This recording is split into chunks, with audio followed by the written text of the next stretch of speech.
Yeah, this is, the mystic says, try to die before death. And to die before death means to play death. That means to get above this fright, which only comes from the false conception. And the one who has died before that has no longer desire, is above desire. And then Murshid then gives that image of the god Vishnu sitting upon the lotus. But in another passage, Murshid says that dying before that never kills a person.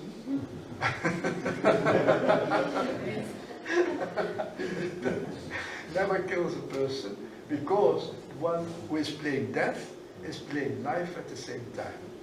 That's again Murshid for you. He puts this in such bitey kind of ways, with like aphorism, like a little wisdom, an injection of wisdom. Yes. At least it all go together. Ein Beispiel hier für Play, kann man spielen. Bitte? What can we play to that? Well, Hazrat Inayat Khan gives an example. He gives some, I think it's in the Rose Garden or somewhere. But Moshe gives a very simple example. He says, you have a mother with a child, and they are sitting at a dining table, or some table there is, and this mother was on the point of eating some things which she likes very much. Then the child comes, he goes and sits on the mother's lap, and sees that kind of delicacy which is there, and of course wants to have it. And the mother is more glad to give that to the child and let him enjoy, or I should say, him or her enjoy, to make to make the child enjoy that, rather than she had eaten it herself. That is dying before that, says Moshe. You give up something of yourself, which you are attracted to, which you love, which you would like to, and give it over to another out of love for the other one. That's the example. Again, such a simple example and priceless one. Ja. Ja, eben. Ja. Es macht eine liebende Mutter oder Vater ebenso glücklich oder sogar glückliche, nein, glückliche, wenn das Kind dasjenige genießt, was sie sonst selber genossen hätte. Nicht? Also wunderbar, wunderbar. So ein einfaches Beispiel, aber so tief und so psychologisch radikal auch, ja. So.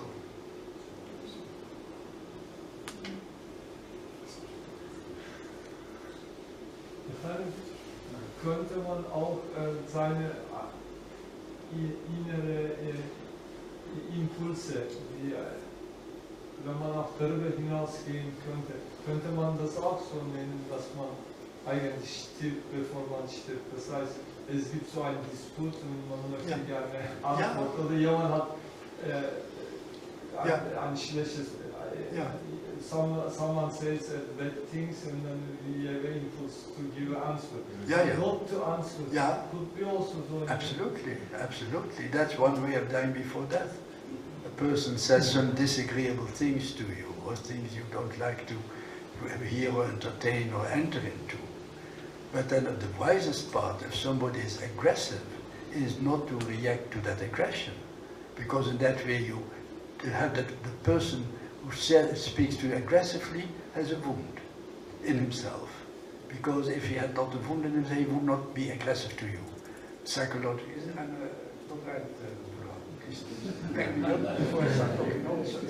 but I believe it is like that, so they have to give expression to a wound in themselves. Now, if that's a person who is vexed or angry, and again goes down to that same level of the person, ready to give him a retort, an answer and so on, he just increases the wound in that person.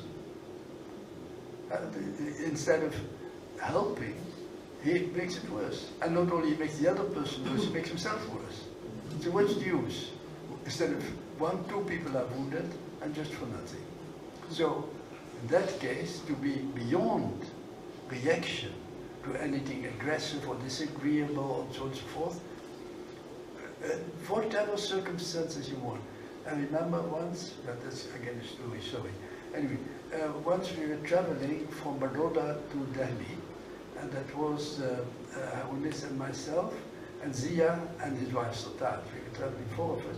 And you know, these Indian trains are so full, they are so overcrowded. They all, to begin with, they're always late. They're very hot, and well, it was quite a journey. And you know, habitually, they travel with a lot of language, a lot of luggage, because in those days, I don't know, today maybe not, but in those days, they always used to travel with one book full of, one big trunk full of books. And they had other luggage, of course, so tied with everything for the, whatever they needed for their journey.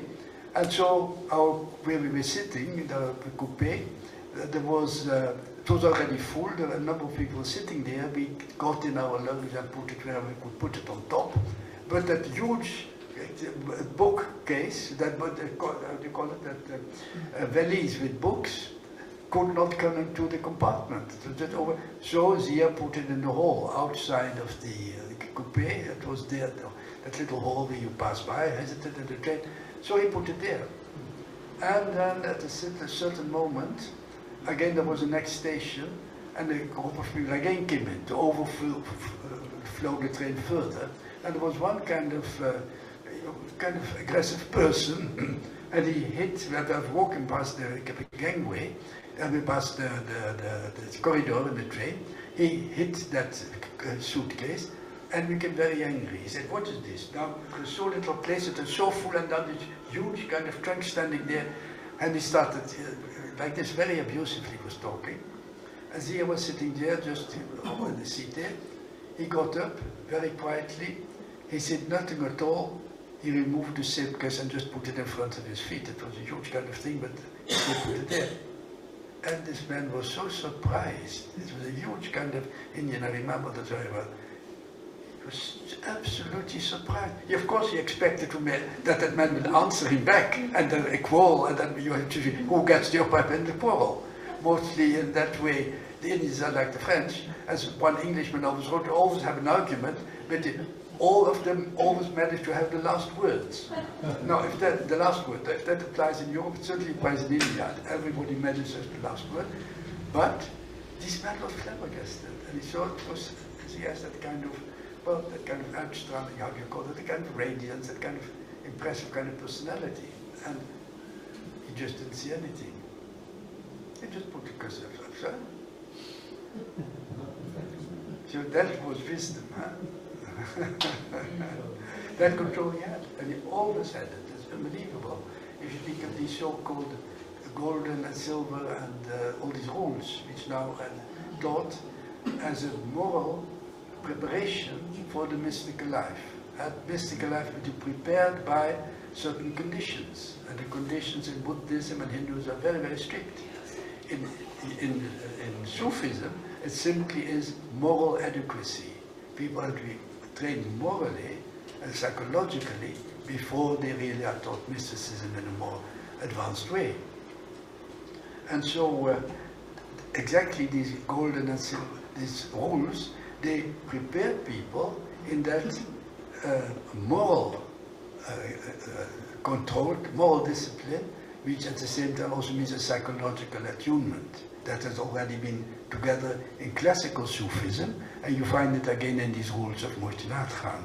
There is a straight line between the classical tradition and these rules.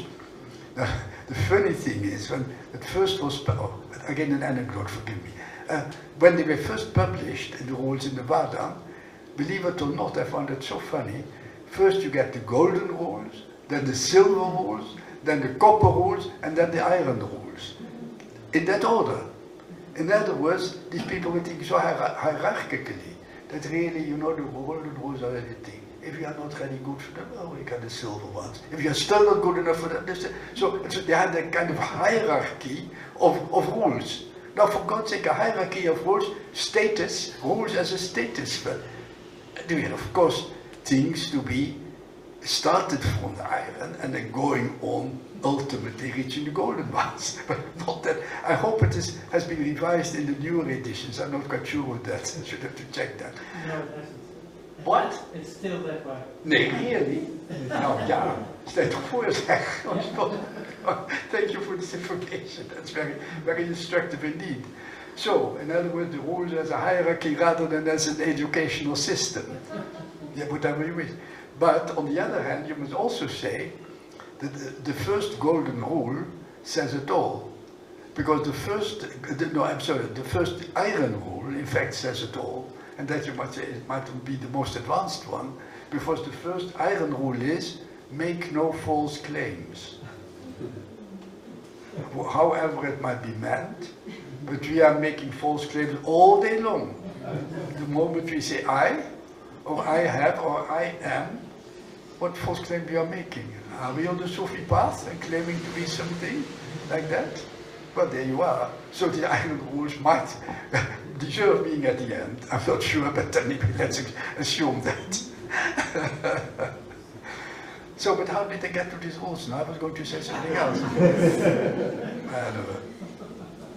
No, that's about Zia.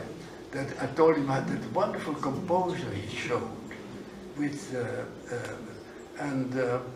you know, that you get the following rules. That we have had years in the Sufi movement of great commotion. The Sufi movement, arrangement and succession of the leaders of sin. Those were real years of great emotion, and on those days I never spared my words, I must say, to represent my opinion. Zia not. You could tell him about anybody, anything you wanted, he would just not react. And there is that rule among the iron rule, I think it's the third one, which is never speak against people in their absence. And another one was a person who said, well, if that's the case, then these rules are nothing for me. Very honest. I like that very much. But see, that's even that elementary rule, he takes it very serious. I never heard him say anything against anybody. And if there's anybody who would have every reason to do so, it is him. No, he doesn't. He has really absorbed these rules to the full. So then, yes, please. How do you see the maqamat and halat in this context? Yes, exactly. There's a good point you bring up there. The maqamat and halat was the classical Sufi system of training in these different stages. And as you know, with, of course, the classical one has about 40 different stages, starting with Tawbah and ending with different kinds of things, Ma'rif or something. But exactly, that is a moral training, which at the same time includes a psychological training. But they are very elaborate, in the classical case they are very elaborate. With Attar, of course, they are just these 7 valleys. But there are all different systems, and also you have sometimes a difference between what is a maqam and what is a halat. And of course the classical definition, that's a very nice one. They say that the maqamat are earnings, because your own moral commitment gives you that state, that particular stage, by your moral commitment. But the fulfillment of the halat, the condition, the psychological condition or the divine impulse you gain from having achieved a certain moral standard, that is a gift, that's a divine gift. The maqam you have earned yourself by your own, but the halat which accompanies it and which really kind of gives substance to the maqam is a divine gift. That's a wonderful view, beautiful. As I said, there are sometimes very, very many.